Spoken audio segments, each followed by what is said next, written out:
Naranasan ni Mamen na mapunta ako sa Dubai dati. Nalayo ako sa pamilya ko.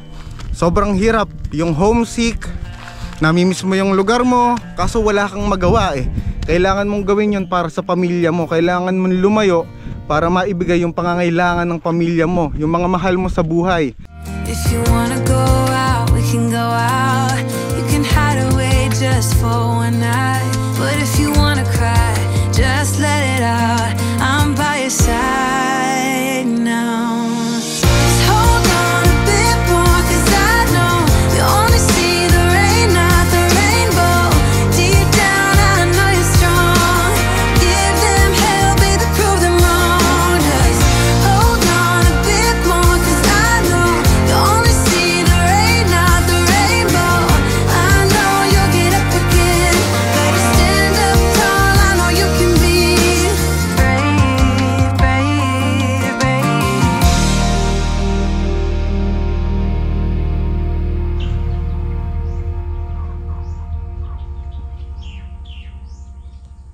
Whew. Napakasarap ng tama ng sikat ng araw pag ganitong umaga. Tapos ganito pa kaganda yung bubungad sa'yo pagpunta mo dito sa favorite spot namin ni Kuya Boy P dito sa Litop-Top Base Camp. Ayan. Hello Kuya Boy P. Morning bro. Good morning. Kamusta tulog mo? Laging masarap. Sarap, mas masarap. Ayan, isang magandang pagbati ng magandang umaga galing sa dalawang magandang lalaki dito sa Nueva Vizcaya.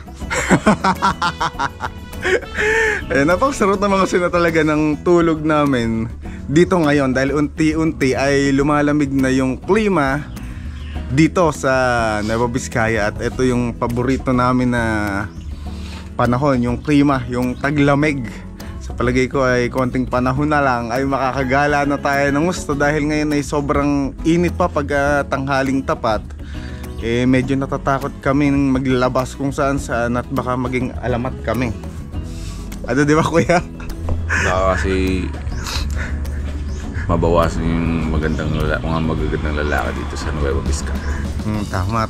Kaya mas mainam ng ingatan natin yung mga sarili natin para hindi mabawasan ang mga magagandang lalaki dito na lumilibot-libot at pakalat-kalat.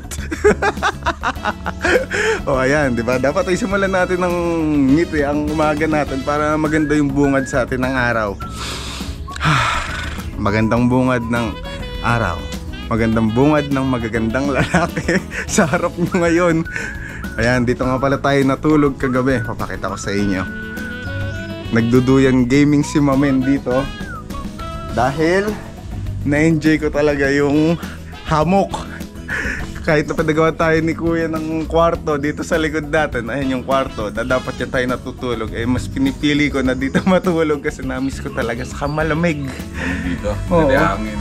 maganda yung hangin, magandang mga lalaki, magandang mga kapunuan. Kapunuang matipuno. Kapunuan. Masarap na kapaligiran. Magang maga mga hindi pa ata kumakain to mga to. Hindi pa rin kasi kami nagkakape. Sinusulit pa namin yung ganda ng view tuwing umaga dito. Saka parang pangalawang beses ko pa natutulog dito kasi nung nakaraan doon pa ako natutulog sa kabila.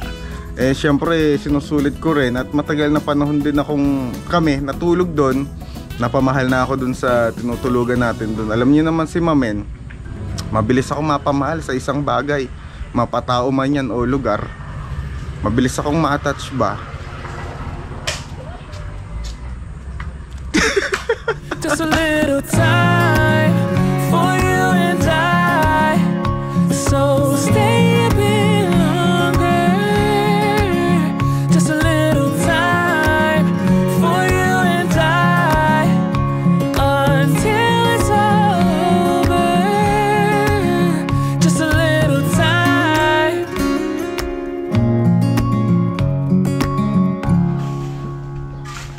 Kape tayo muna Mamen. Napakasarap sabayan ang umaga pag may kape. Tapos makikita mo dito sa gilid natin yung mga kabundukan at mga magagandang kapunuan dito lang sa spot natin. Sarap. May ipapakita pala ako sa inyo. Dahil nung nakaraan ay may binigay sa atin si Kuya Romeo na naging kaibigan natin. Bali, nakilala natin siya nung event sa sa Wakwak Camp. Ayun, naalala ko na doon sa kila Kuya Johnny. Tapos may binigay siya sa atin na ganito. Nung pagkagaling nila ng North Loop ay dumaan sila ni Direk Gino dito. Tapos inabot niya sa atin to. Parang survival kit ata tawag dito. Ayan, maraming salamat ulit Kuya Romeo. At kita-kits ulit tayo dito pag pasyal mo ng Nueva Vizcaya. Mag-camping ulit tayo. Magagamit natin to ng gusto. Oh, the lilac snow tells secrets of long ago, of carols sung, of gifts we've known. Oh, the lilac snow whispers softly on the wind as memories come flowing in. Sila kuya ay nagdon sa kabilang kubo at may mga ginagawa din sila. Si Mamin ay bumalik lang dito para magtambay-tambay kasi medyo maaga pa naman. Hindi ko pa alam kung saan tayo pupunta mamaya, pero bahala na. Basta lilibot tayo kahit na medyo malapit lang dahil grabe yung init ngayon dito, lalo pagka tanghaling tapat. Kaya medyo natatakot si Mamin maglalabas dahil may high blood nga si Mamin, diba? Tapos yung sa puso ko, kaya sa medyo malapit na lang muna tayo. Basta samahan nyo si Mamin, ha? Kasi baka mamaya sa sobrang init tumaas yung BP ni Mamin, tapos nasa kung saang lugar tayo, mahirapan tayo. Baka may mangyari na hindi maganda. Wala na, magiging isang kwento na lang si Mamin. Kaya dito muna tayo sa medyo malapit, para kahit papano ay hindi tayo mabilad ng husto sa sikat ng araw. Yung araw naman na to ngayon ay maganda pa sa katawan natin dahil umaga pa naman. Ayan, ito yung favorite spot ni Mamin sa terrace na to. Parang dito ko na nga gusto matulog palagi. Parang nag-enjoy talaga ako sa hammock. Parang hiniheli ka, di ba? Nakakaginhawa. Parang kang baby. Kahit pa paano may baby kay Mamin na hammock. Parang taka eh. Tara, ayan, tambay tayo dito. Napakaganda na puro green agad yung makikita mo sa paligid, di ba? Nakakaganda, nakakagaan ng pakiramdam. Kasi dati nung nag-e-edit si Mamin, pag sobrang stress talaga ako, lalabas din ako ng bahay namin doon sa Malolos. Tapos yung gilid namin doon may mga kapunuan din naman na ganito. Tapos doon ako tumatambay ng mga ilang minuto para guminhawa ba yung pakiramdam ko. Kasi masyadong nakatutok ako noon sa computer. Parang nagtatrabaho ako noon 3 days diretso, walang tulog. Paano dati nung nagtatrabaho si Mamin ay 5 yung company na hawak ko. Ganun ka ano ba si Mamin? Sobrang porsigido nung time na yon. Talagang wala na akong oras sa sarili ko. Bali yung company ko noon 2 US, 2 Europe, saka 1 Dubai. Yun yung company ko dati nung nagde-design ako. Kasi graphic designer si Mamin. Sa akin dati parang iniisip ko noon, bawat minuto ng buhay ko ay sobrang halaga ba. Parang nasa isip ko noon, nung time na yun, kailangan kumita ako ng pera, kailangan ganito, kailangan sa age ng ganito, makamit ko to. Ayun, hindi na healthy. Kaya nga sabi ko sa inyo nung nakaraan ay maganda rin na bigyan natin ng oras yung sarili natin. Minsan sa kaka-focus natin sa mga pangarap natin, nawawala na tayo. Nawawala na yung kaligayahan na dapat ay pinaparamdam natin sa sarili natin. Minsan hindi lang rin naman pera yung nagpapasaya sa tao. Minsan kailangan mo lang din sa ganito, pumunta sa nature. Minsan kasi pag bumili tayo ng isang bagay, halimbawa nung mapera ako, nung may trabaho ako, lahat ng gusto ko nabibili ko. Tapos noon, pagkabili ko ng gamit na yon, ala na, malungkot ka na naman. Masaya ka lang nung time na binili mo yung bagay na yon kasi bago siya sa'yo. Pero pagkatapos noon, balik ka na naman kung ano man yung nararamdaman mong sakit. Hindi niya maiibsan eh, hindi niya mapupunan eh. Kaya ayun, unti-unti natutunan ko yung ganitong buhay, yung mas simple, mas masaya. Wala mang sobra-sobra kagaya dati, pero mas masaya ako ngayon. Mas masaya ako na nagagawa ko yung mga bagay na gusto ko. Mas nakakaramdam ako ng buhay sa pagkatao ko. Yun yung naitulong sa akin nung nature, yung pagpunta ko dito sa Biskaya. Mapangit din talaga yung masyado kang kinakain ng pera. Siguro iba-iba tayo ng pananaw. Merong iba sa inyo na sumasaya gamit ang pera, pero ako kasi nanggaling na ako doon, yung tipong wala na akong oras sa sarili ko. Wala na akong oras para makipag-banding sa pamilya ko, sa mga kaibigan ko. Pero kasama ko na may pamilya ko sa bahay. Ang ibig ko sabihin ay masyado na ako na-focus doon.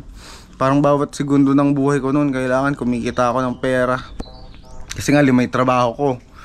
Tapos bukod doon, iba-iba pa sila ng oras. Sa US, sa Europe, tapos sa Dubai. May sideline pa ako dito sa Pilipinas.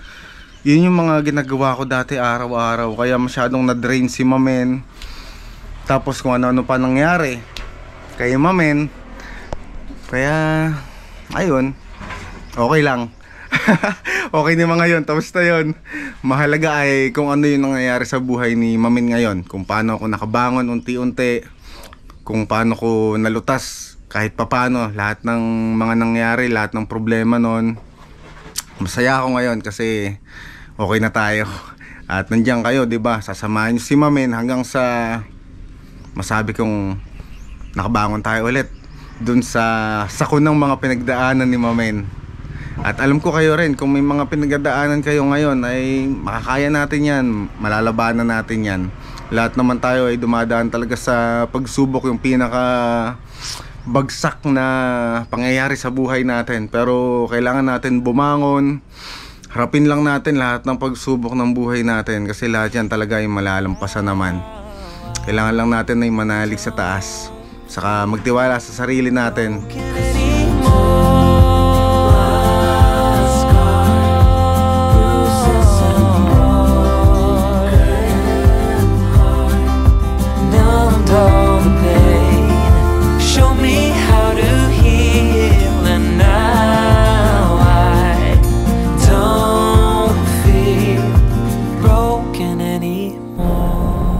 Okay, 3 o'clock PM ng hapon at may pupuntahan tayo. Bali, sinundo tayo ng kaibigan natin dito na si paring Norbert. Hello. At yung mga kaibigan natin na sina Kyle. saka Franzo.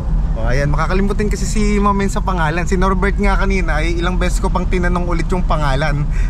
Kaya ngayon ay ituturo tayo daw ni paring Norbert dahil may nakausap siya dito at may sinasabi na magandang spot para pagcampingan natin.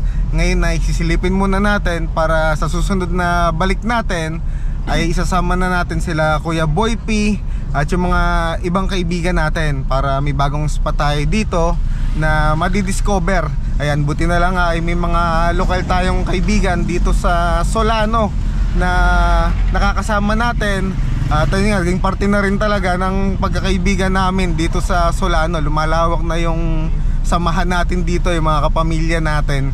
Kaya samahan nyo muna kami ngayon. Ayan, lilibot namin kayo dito. So call me up, baby. Together we can go crazy. You and me in the night. I'm feeling alright. Now I got you in more. Ito yung sarap pagka malaking sasakyan mo. Kasi dinadaanan natin ngayon ay rough road. Parang manilang sa sasakyan na dala ni paring Norbert eh. Parang basic na basic eh. Kaya pala kahit saan ay nagsusuto. May sinasabi siya sa akin na inakit niya na bundok. Eh sa susunod daw isasama niya si Mamen doon. Tama, kasama kayo doon. Sasama daw tayo. Sinyan. Mount Sinyan. Oo, sa Bagabag. Bagabag. Makakasakit tayo sa 4x4 at least kahit papano nadadama na natin yung sasakyan na magkakaroon tayo balang araw. Ina-attract na natin One talaga day. no, one day. 'Di ba? Manifest mo lang talaga eh.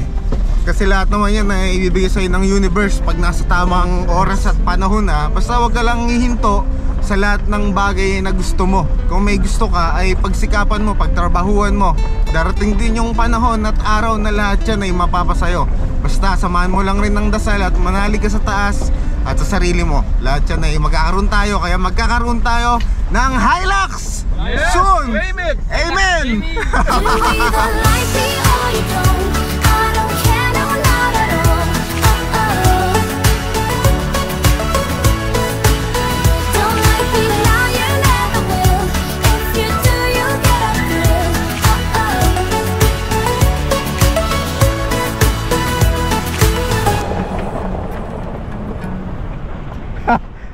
Palagay ko ay kakayanin naman to ng Hilux ni paring Norbert. Parang kaya naman. Kayang-kaya. Ayan. Awesome. Alam niyo ba na first time ni Mamen na tumawid sa ganito, na nakasakay sa sasakyan. Buti na lang talaga basic na basic dito sa Hilux ni paring Norbert. Ang lawak dito sa bagong spot natin. Bagong discovery na naman to, Mamen. Ganda. Ayun yung yung bahay nung nag-invite dito sa spot na to. Napakaluwag, men. Grabe, ang ganda. Nakaka-excite. Ang sarap mag-camping dito. Dadaling ko talaga sila Kuya Boy P dito at yung ilan sa mga kaibigan natin. Solid.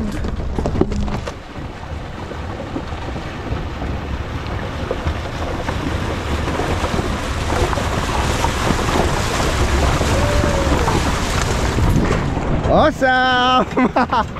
Ang sarap pag 4x4 yung sasakyan mo. Balang araw talaga magkakaroon tayo niyan, Mamin. Tapos pupunta tayo sa mga ganitong lugar. At syempre sasama ko kayo para hindi tayo malimitahan nga sa mga pupuntahan natin. Kaya natin pasukin yung mga ganito. Nakapakalakas talaga ng Toyota Hilux, di ba? Woo!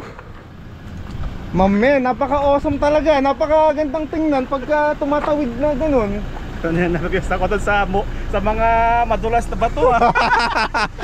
Pero kayang-kaya, all goods. Ano ba, sasakay na kami? O sige, sakay na tayo. Woo!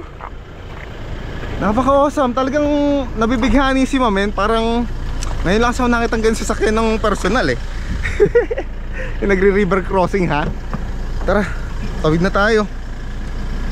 Yeah. Tapos biglang nadulas si Mamen, okay, all goods. Sige, nalabas ako.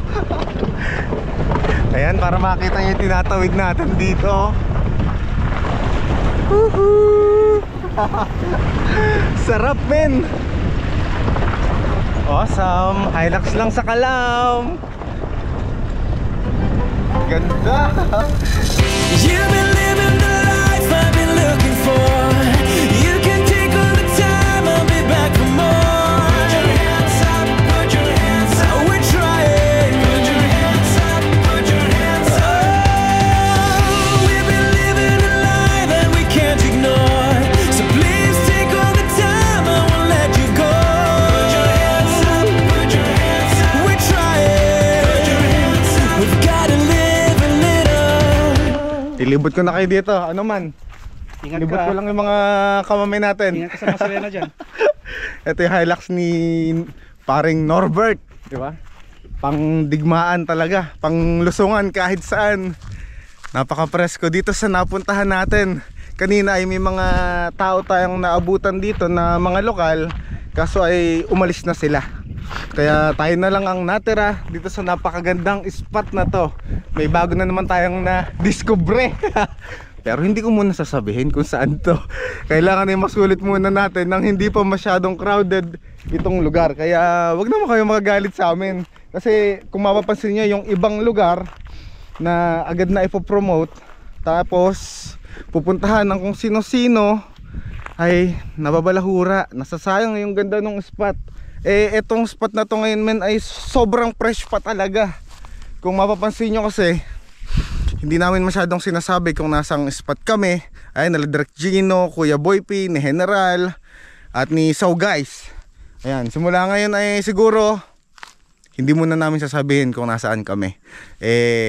para mapangalagaan din natin yung mga ganitong lugar, kasi hindi naman lahat hindi lahat ay nagkakalat sa mga ganitong spot, pero syempre dapat maunawaan nyo rin para mapangalagaan natin yung ganda ng kalikasan dito sa atin at hindi masayang. Dahil sa experience namin dito ay may mga ilang lugar na talagang nababalahura mga tao. Pangit naman kung dumating sa punto na wala na tayong makita na ganito kagandang lugar, di ba? Pwede naman kayo pumunta sa ganito, basta alagaan natin, wag nating kalatan. Yung mga kalat nyo, iuwi nyo na lang. Kung may mabaabutan tayo na kalat doon, kung kaya naman nating ligpitin, ay ligpitin na natin, para sa mga susunod na henerasyon ay mapakinabangan pa nila yung mga ganito kagandang lugar. Kasi tingnan nyo, napakaganda, ang sarap mabuhay, ang sarap mapamana itong mga lugar na to. Hindi man sa atin yung lupain na to, ay may pamamana natin to sa mga susunod na henerasyon na bibisita dito. Yun ang gusto nating mapangalagaan. Kaya siguro hindi ko muna sasabihin kung saang spot to dito sa Nueva Vizcaya. Napakaganda kasi talaga, men. May ilog, may pwedeng maging campsite, saktong sakto. At susunod dadali natin dito yung mga kaibigan natin. At huwag kayong mag-alala, soon naman ay sasabihin namin to, pero siguro kakausapin muna natin yung mga namamahala dito na pagbawalan yung pagkakalat, para kahit papano ay hindi masayang tong lugar. Kaya sana maunawaan nyo kami. Ayan, si Dirk Gino kasi nung nakaraan, itatopic natin ngayon, ay may mga bumabati ko sa kanya na bakit daw hindi sinasabi yung lugar. Ngayon, maunawaan nyo na kung bakit. Kasi ayaw namin masira yung mga lugar na magaganda. Oo nga't hindi lahat ay nagkakalat doon sa lugar, pero hindi natin kasi mapipigil yan Kahit na kami ay mag-iiyak kami dito sa harap nyo, yung ibang tao naman ay walang pagmamahal sa kalikasan. Ang gusto na lang nila ay pumunta doon tapos mag-enjoy. After nila mag-enjoy, yung mga kalat nila iiwan na nila, 'di ba? Kaya sana maunawaan nyo kami para mapangalagaan natin pare-pareho yung ganda ng kalikasan dito sa Nueva Vizcaya. Hindi lang dito sa Nueva Vizcaya, kahit nasa ibang lugar. Sana ay magtulong-tulong tayo para mapanatili natin yung ganda ng ating Pilipinas, diba? Ang ganda ng ating mundo. Kasi sayang kung mawawala. Mahirap magsisi pagkahuli na ang lahat. Pagka nawala na yung mga bagay na dapat ay pinangalagaan na natin ngayon pa lang, diba? Hindi kami papayag na basta-bastang masira lang yung kalikasan natin dahil sa mga taong walang pag-iingat. Awesome! Napakaganda na itong puno na nakatumba dito, di ba? Napaka-artistic. Napakaganda ng hubog niya. Ewan ko, parang nagugustuhan ko kasi yung mga ganyang klase ng puno na parang may design siya. Parang hinubog na siya ng panahon. Sa tagal ng panahon ay unti-unting gumanda na yung natural na hugis sa kanya. Napakasarap pagmasdan, napakaganda Parang art talaga. Art pala ng kalikasan, di ba? Napakahiwaga talaga ng kalikasan. Siya ang humuhubog ng ganda ng kung ano-anong klase dito sa ating mundo. All that we have is each other now. I promise I won't leave your side. Be who you are and you'll be enough. If you're giving me your love, giving me your love. All that we have is each other now. Promise you won't leave my side. I hope who I am is enough for you. If I'm giving you my love, giving you my love, love. Woo! Normark and friends! Ay sila, nagbabangka sila ngayon doon. Subukan natin makisakay. Napaka buenas at swerte natin dahil isa tayo sa mga unang nakapunta sa lugar na to habang fresh na fresh pa siya. At masaya din ako na ibahagi sa inyo yung ganito kagandang lugar. Kaya sana na-enjoy nyo talaga yung mga pinupuntahan natin. Ngayon ay nakisakay nga tayo, di ba? Si Mamin ay all around. Kaya palagi nyo kasamahan si Mamin. Si Mamin ay pipilitin talaga na makalibot at maiikot ko kayo kahit na ano yung sakyan natin. Kahit dumating sa punto na lakad na lang ginagawa natin o mamamasahe tayo, Gagawin ko yun para maipasyal ko kayo. Basta lagi nyo lang samahan si Mamen sa mga biyahe natin. At ako bahala sa paglibot sa inyo. Dahil nga alam ko yung iba sa inyo ay namimiss yung mga ganitong lugar. At hindi naman sila makaalis ng kanilang bahay. Tapos yung ibang mga OFW na nasa ibang bansa ay namimiss nila ang bansang Pilipinas. Kaya sobrang hirap talaga maging OFW talaga. Dahil malayo ka sa bansang sinilangan mo. Unang-una malayo ka sa mga kapamilya mo. Kaya sobrang hirap at sobrang laking sacrifices ang ginagawa ng mga kapwa natin Pilipino sa ibang bansa. Kaya kung kayo ay may mga kapamilya na OFW, ay mahalin natin sila. Dahil hindi biro ang malayo ka sa pamilya mo para lang maibigay mo yung pangangailangan nila dito sa Pilipinas. Nagtitiis sila doon na kahit malayo sila sa atin, hindi natin alam kung ano yung sitwasyon nila bilang OFW doon. Ang alam lang natin minsan, nagpapakasarap sila doon, pero hindi natin nakikita yung mga hirap na ginagawa nila doon na pinagdadaanan nila, di ba? Mahirap na mahirap dahil naranasan ni Mamen na mapunta ako sa Dubai dati. Nalayo ako sa pamilya ko. Sobrang hirap, yung homesick, namimiss mo yung lugar mo, kaso wala kang magawa eh. Kailangan mong gawin yun para sa pamilya mo. Kailangan mong lumayo para maibigay yung pangangailangan ng pamilya mo, yung mga mahal mo sa buhay. Kailangan mo silang mapag-aral, ibigay yung mga pangangailangan sa bahay nyo, sa magulang mo. Sobrang hirap talaga ang maging OFW. Kaya ayun nga, kung may kapamilya tayo na OFW, mahalin natin sila.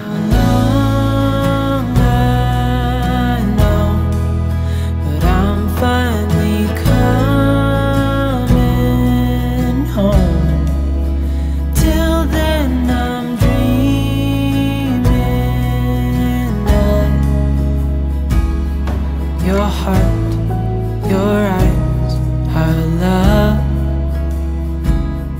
Your heart, your eyes, how I love. Tara, makisakay na tayo dun sa...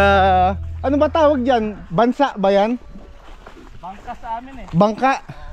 Ayun, subukan natin na makisakay dun sa bangka na yon. Testing, testing. Malalim dyan. Malalim ba dito sa park na to? Hanggang dito siguro. Hala. Gusto mo ba? Subok natin, subok. Ay, di man masyadong malalim ay. Awesome. Oh. Saan po kayo, sir? Biyahing Malolos. Malalim dito. Awesome oh. Ah, dito sa park na to malalim. Sige, good. Ay, oo nga. Eh, pero hindi naman siguro tayo malulunod dyan.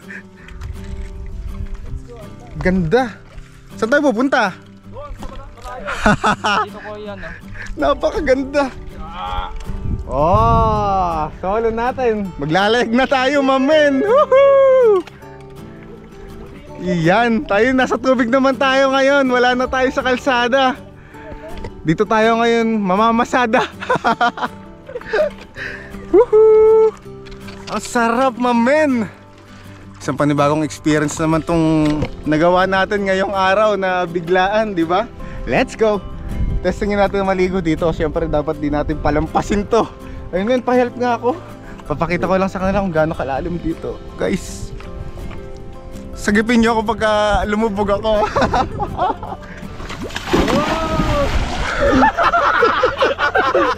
Lumubog. Akala ko malalim. Ina-expect ko na malalim siya. Lulubog ako. Grabe. Dito sa kabila. Subukan natin dito. Sana naman di tayo mapahiya. Dito. Sama na naman. Akala ko talaga malalim. Diyos mio. Napamali tayo eh. Grabe. Akala ko malalim kanina. Patay sa malalim tayo. At least naman ay nag-enjoy tayo, di ba? Ilang naman ang mahalaga sa buhay natin. Kahit na minsan ay nagkakamali tayo, sa tingin natin ay malalim siya. Ay mahalaga ay na-enjoy tayo. Tsaka nakaligo tayo. Ayan. Mayabang si Mamen kasi naligo na naman tayo ngayong araw. Hindi nyo ako pwedeng lokohin na hindi ako naliligo. Kasi naligo ako ngayon. At masaya ako ngayon kasi ay nailipot ko kayo sa ganitong lugar na napakaganda. Sana na-enjoy nyo talaga, mamen, ha. Samahan nyo pa si mamen sa mga biyahe natin. Huwag kayong mag-alala at hindi pa tapos to. Gusto ko lang magpasalamat talaga sa inyo dahil sa suporta na binibigay nyo kay Yo Mamen. At sobrang thank you dahil 5,000 na ang subscribers natin sa YouTube. Nagsimula tayo 24 lang, di ba? 24 subscribers lang si Mamen na nag-start tayo sa YouTube. Tapos lahat yon mga kaibigan ko pa. Tapos ngayon parami na ng parami yung mga kamamen natin. Kaya sobrang saya ko, sobrang na-appreciate ko kayong lahat. Sobrang salamat sa pagmamahal nyo at suporta nyo kayo, mamen. Kaya huwag kayong mag-alala dahil marami pa tayong lilibutin na lugar kung saan-saan dito sa Nueva Vizcaya. Stay put lang kayo, hindi pa tayo tapos. Parang lumalalim na dito, ah. Baka mamaya talunin ko na naman, mawamali tayo. Said your heart is golden. All I got was my heart broken. I can see the dawn is coming just for you. It's just for you. Oh, it's just for you. For you.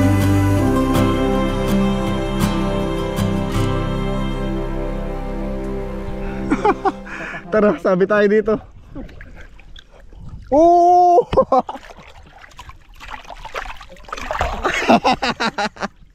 Awesome!